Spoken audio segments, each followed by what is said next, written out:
I am the Tofu Golem. Please enjoy the video. You start by preparing the environment, install Rabbitmq, and enable the management plugin so you can inspect queues. Once done, create a virtual host and a dedicated user with permissions. This isolates your app.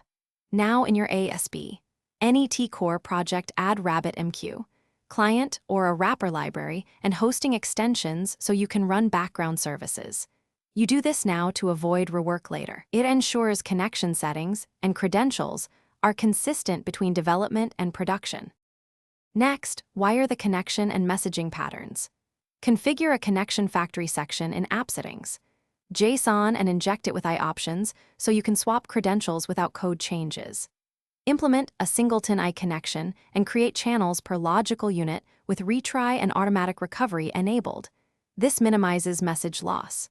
Declare exchanges, queues, and bindings at startup in a safe, idempotent way so deployments can run repeatedly. Doing this makes your system resilient and predictable under load and during restarts.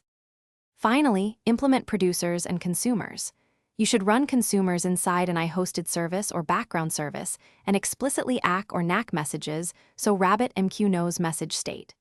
Publish with publisher confirms or persistent delivery mode, and use dead letter exchanges for messages that repeatedly fail. Make sure you handle serialization and backpressure.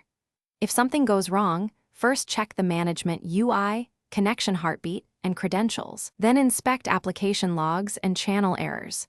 These steps close. Thanks for watching. Consider subscribing if we helped you today.